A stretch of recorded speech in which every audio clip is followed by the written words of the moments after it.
Prophets, chapter 64, David, a Fugitive. This chapter is based on 1 Samuel 18 to 22. After the slaying of Goliath, Saul kept David with him and would not permit him to return to his father's house. And it came to pass that the soul of Jonathan was knit with the soul of David, and Jonathan and David made a covenant to be united as brethren.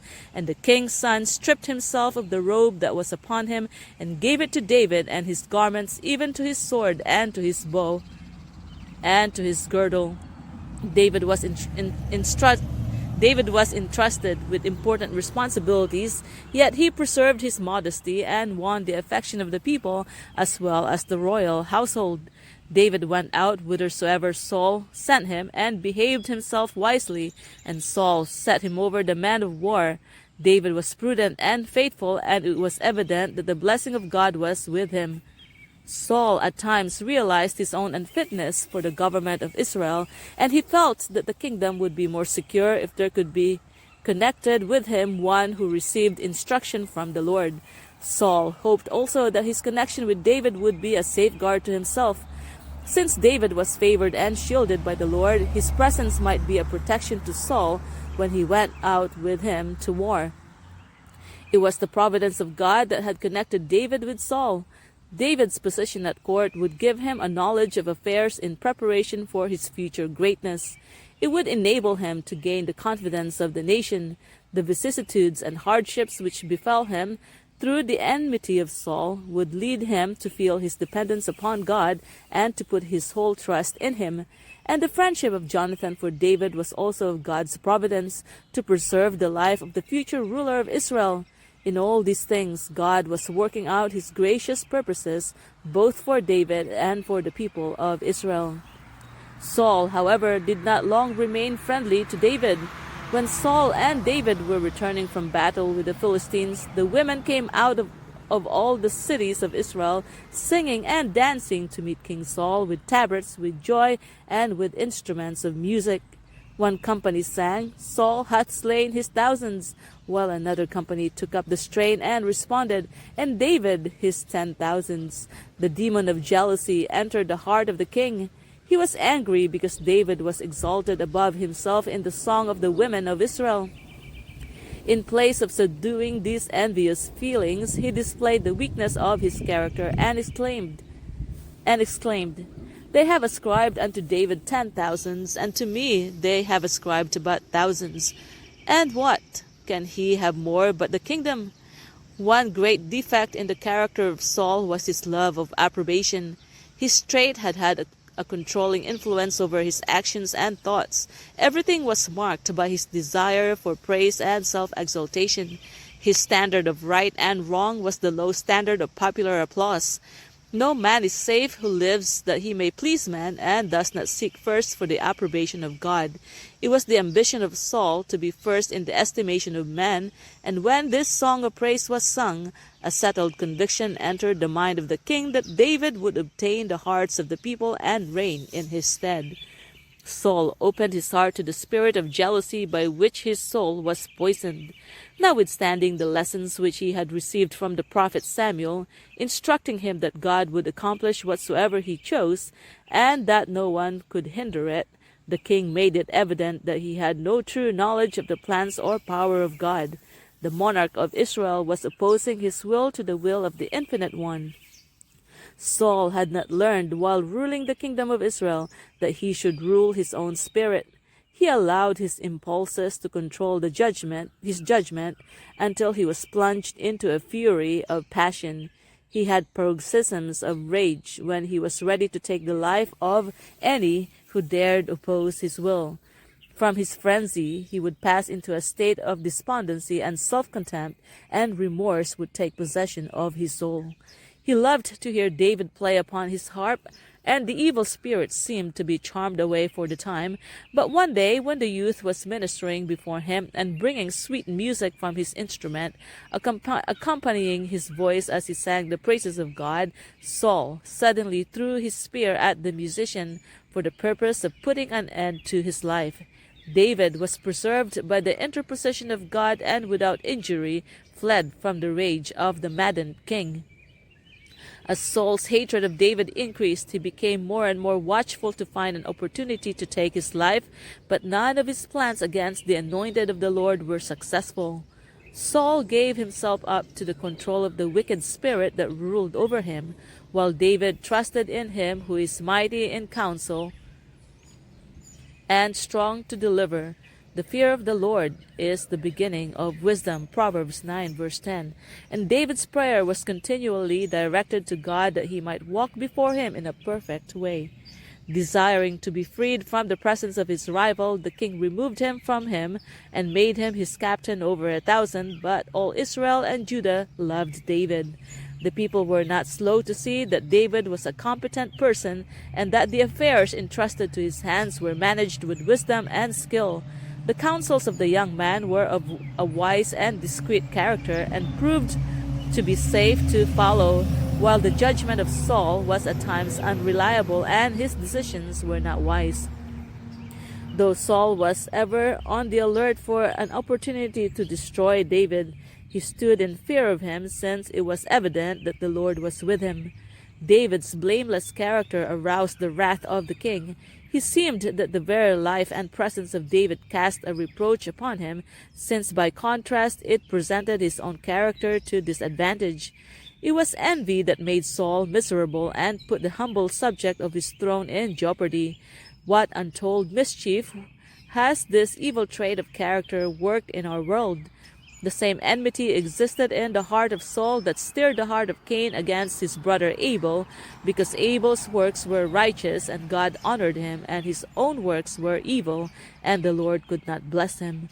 Envy is the offspring of pride, and if it is entertained in the heart, it will lead to hatred and eventually to revenge and murder. Satan displayed his own character in exciting the fury of Saul against him who had never done him harm. The king kept a strict watch upon David, hoping to find some occasion of indiscretion or rashness that might serve as an excuse to bring him into disgrace. He felt that he could not be satisfied until he could take the young man's life and still be justified before the nation for his evil act. He laid a snare for the feet of David, urging him to conduct the war against the Philistines with still greater vigor, and promising as a reward of his valor an alliance with the eldest daughter of the royal house. To this proposal, David's modest answer was, "Who am I, and what is my life or my father's family in Israel, that I should be son-in-law to the king?" The monarch manifested his insincerity by wedding the princess to another. An attachment for David on the part of Michal, Saul's youngest daughter, afforded the king another opportunity to plot against his rival. Michal's hand was offered the young man on condition that evidence should be given of the defeat and slaughter of a specified number of their national foes. Saul thought to make David fall by the hand of the Philistines, but God shielded his servant. David returned a victor from the battle to become the king's son-in-law. Michal, Saul's daughter, loved him, and the monarch, enraged, saw that his plots had resulted in the elevation of him whom he sought to destroy. He was still more assured that this was the man whom the Lord had said was better than he, and who should reign on the throne of Israel in his place. Throwing off all disguise, he issued a command to Jonathan and to the officers of the court to take the life of the one he hated. Jonathan revealed the king's intention to David and bade him conceal himself while he would plead with his father to spare the life of the deliverer of Israel.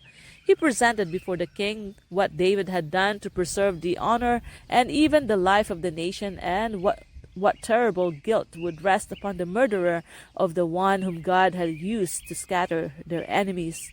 The conscience of the king was touched, and his heart was softened, and Saul sware, "As the Lord liveth, he shall not be slain." David was brought to Saul, and he ministered in his presence as he had done in the past. Again, war was declared between the Israelites and the Philistines, and David led the army against their enemies. A great victory was gained by the Hebrews, and the people of the realm praised his wisdom and heroism. This served to stir up the former bitterness of Saul against him. While the young man was playing before the king, filling the palace with sweet harmony, Saul's passion overcame him, and he hurled a javelin at David, thinking to pin the musician to the wall. But the angel of the Lord turned aside the deadly weapon. David escaped and fled to his own house. Saul sent spies that they might take him as he should come out in the morning and put an end to his life. Michal informed David of the purpose of her father. She urged him to flee for his life and let him down from the window, thus enabling him to make his escape. He fled to Samuel at Ramah, and the prophet, fearless of the king's displeasure, welcomed the fugitive. The home of Samuel was a peaceful place in contrast with the royal palace. It was here, amid the hills, that the honored servant of the Lord continued his work. A company of seers was with him, and they studied closely the will of God and listened reverently to the words of instruction that fell from the lips of Samuel. Precious were the lessons that David learned from the teacher of Israel. David believed that the troops of Saul would not be ordered to invade this sacred place, but no place seemed to be sacred to the darkened mind of the desperate king. David's connection with Samuel aroused the jealousy of the king, lest he who was revered as a prophet of God throughout all Israel should lend his influence to the advancement of Saul's rival. When the king learned where David was, he sent officers to bring him to Gibeah, where he intended to carry out his murderous design. The messengers went on their way, intent upon taking David's life, but one greater than Saul controlled them. They were met by unseen angels, as was Balaam when he was on his way to curse Israel. They began to utter prophetic sayings of what would occur in the future and proclaimed the glory and majesty of Jehovah. Thus God overruled the wrath of man and manifested his power to restrain evil, while he walled in his servant by a guard of angels. The tidings reached Saul as he eagerly waited to have David in his power. But instead of feeling the rebuke of God, he was still more exasperated and sent other messengers. These also were overpowered by the Spirit of God and united with the first in prophesying. The third embassage was sent by the king. But when they came into the company of the prophets, the divine influence fell upon them also, and they prophesied. Saul then decided that he himself would go, for his fierce enmity had become uncontrollable. He was determined to wait for no further chance to kill David. As soon as he should come within reach of him, he intended with his own hand to slay him, whatever might be the consequences. But an angel of God met him on the way and controlled him. The Spirit of God held him in its power, and he went forward uttering prayers to God, interspersed with predictions and sacred melodies. He prophesied of the coming Messiah as the world's Redeemer. When he came to the prophet's home in Ramah and laid aside the outer garments that betokened his rank, and all day and all night he lay before Samuel and his pupils under the influence of the divine Spirit, the people were drawn together to witness this strange scene, and the experience of the king was reported far and wide. Thus again, near the close of his reign, it became a proverb in Israel that Saul also was among the prophets. Again, the persecutor was defeated in his purpose. He assured David that he was at peace with him, but David had little confidence into the king's repentance. He took this opportunity to escape lest the mood of the king should change as formerly. His heart was wounded within him, and he longed to see his friend Jonathan once more. Conscious of his innocence, he sought the king's son and made a most touching appeal. "What have I done?" he asked. "What is mine iniquity, and what is my sin before thy father that he seeketh for my life?" Jonathan believed that his father had changed his purpose and no longer intended to take the life of David. And Jonathan said unto him, "God forbid, thou shalt not die. Behold, my father will do nothing, either great or small, but that he will show it me, and why should my father hide this thing from me? It is not so." After the remarkable exhibition of the power of God, Jonathan could not believe that his father would still harm David, since this would be manifest rebellion against God. But David was not convinced. With intense earnestness he declared to Jonathan, "As the Lord liveth, and as thy soul liveth, there is but a step between me and death." At the time of the new moon, a sacred festival was celebrated in Israel. This festival recurred upon the day following the interview between David and Jonathan. At this feast it was expected that both the young men would appear at the king's table, but David feared to be present, and it was arranged that he should visit his brothers in Bethlehem. On his return he was to hide himself in a field not far from the banqueting hall for 3 days, absenting himself from the presence of the king, and Jonathan would note the effect upon Saul. If inquiry should be made as to the whereabouts of the son of Jesse, Jonathan was to say that he had gone home to attend the sacrifice offered by his father's household. If no angry demonstrations were made by the king, but he should answer, "It is well," then it would be safe for David to return to the court. But if he should become enraged at his absence, it would decide the matter of David's flight. On the first day of the feast, the king made no inquiry concerning the absence of David. But when his place was vacant the second day, he questioned, "Wherefore cometh not the son of Jesse to meet, neither yesterday nor today?" And Jonathan answered Saul, "David earnestly asked leave of me to go to Bethlehem, and he said, Let me go, I pray thee, for our family hath a sacrifice in the city, and my brother he hath commanded me to be there. And now, if I have found favor in thine eyes, let me get away, I pray thee, and see my brethren. Therefore he cometh not unto the king's table."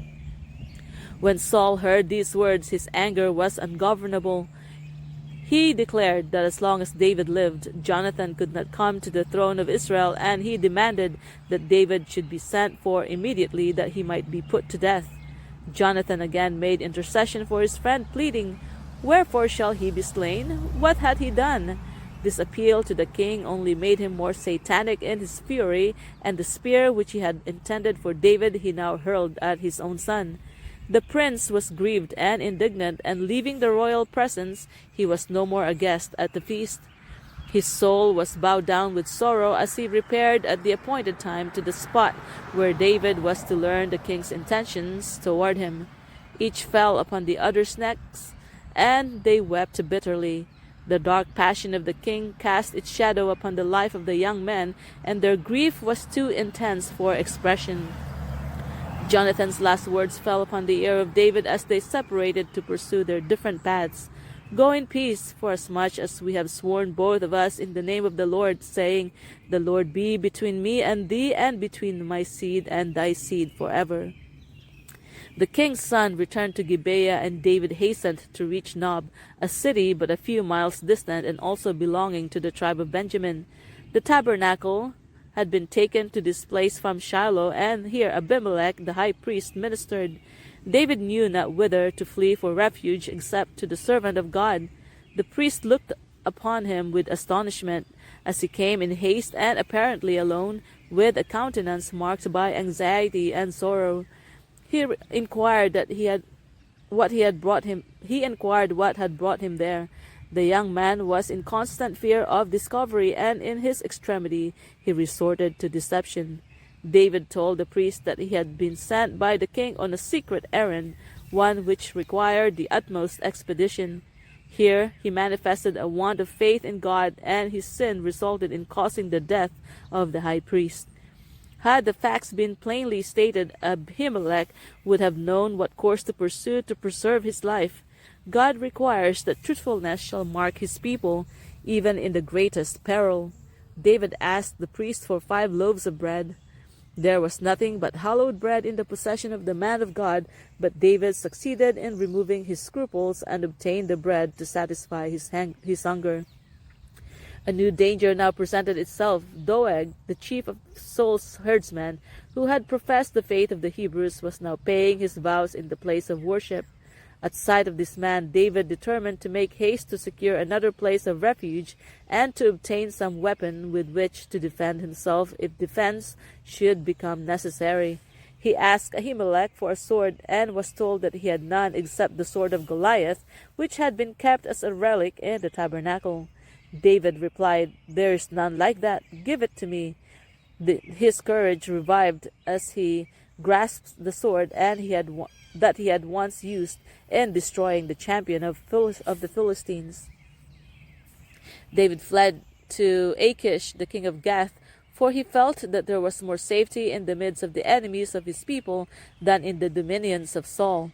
But it was reported to Achish that David was the man who had slain the Philistine champion years before, and now he who sought refuge with the foes of Israel found himself in great peril. But feigning madness, he deceived his enemies and thus made his escape. The first error of David was his distrust of God at Nob, and his second mistake was his deception before Achish. David had displayed noble traits of character, and his moral worth had won him favor with the people, but as trial came upon him, his faith was shaken, and human weakness appeared. He saw in every man a spy and a betrayer. In a great emergency, David had looked up to God with a steady eye of faith. In a great emergency, David had looked up to God with a steady eye of faith and had vanquished the Philistine giant. He believed in God, he went in his name. But as he had been hunted and persecuted, perplexity and distress had nearly hidden his heavenly Father from his sight. Yet this experience was serving to teach David wisdom, for it led him to realize his weakness and the necessity of constant dependence upon God. Oh, how precious is the sweet influence of the Spirit of God as it comes to depressed or despairing souls, encouraging the faint-hearted, strengthening the feeble, and imparting courage and help to the tried servants of the Lord. Oh, what a God is ours, who deals gently with the erring and manifests his patience and tenderness in adversity, and when we are overwhelmed with some great sorrow. Every failure on the part of the children of God is due to their lack of faith. When shadows encompass the soul, when we want light and guidance, we must look up. There is light beyond the darkness. David ought not to have distrusted God for one moment. He had cause for trusting in him. He was the Lord's anointed, and in the midst of danger he had been protected by the angels of God. He had been armed with courage to do wonderful things. And if he had but removed his mind from the distressing situation in which he was placed, and had thought of God's power and majesty, he would have been at peace even in the midst of the shadows of death. He could, with confidence, have repeated the promise of the Lord, "The mountains shall depart, and the hills be removed, but my kindness shall not depart from thee, neither shall the covenant of my peace be removed." Isaiah 54, verse 10. Among the mountains of Judah, David sought refuge from the pursuit of Saul. He made good his escape to the cave of Adullam, a place that, with a small force, could be held against a large army, and when his brethren and all his father's house heard it, they went down thither to him. The family of David could not feel secure, knowing that at any time the unreasonable suspicions of Saul might be directed against them on account of their relation to David. They had now learned what was coming to be generally known in Israel,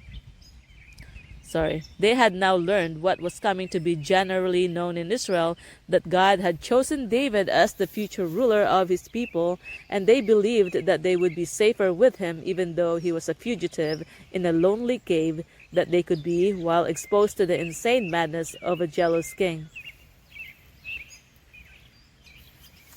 In the cave of Adullam, the family were united in sympathy and affection.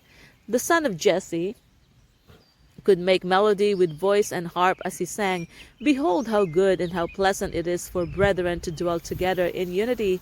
Psalm 133, verse 1. He had tasted the bitterness of distrust on the part of his own brothers, and the harmony that had taken the place of discord brought joy to the exile's heart. It was here that David composed the 57th Psalm. It was not long before David's company was joined by others who desired to escape the exactions of the king. There were many who had lost confidence in the ruler of Israel, for they could see that he was no longer guided by the Spirit of the Lord. And everyone that was in distress, and everyone that was in debt, and everyone that was discontented resorted to David, and he became a captain over them, and there with him about 400 men. Here David had a little kingdom of his own, and in it order and discipline prevailed. But even in his retreat in the mountains he was far from feeling secure, for he received continual evidence that the king had not relinquished his murderous purpose. He found a refuge for his parents with the king of Moab, and then at a warning of danger from a prophet of the Lord, he fled from his hiding place to the forest of Hareth.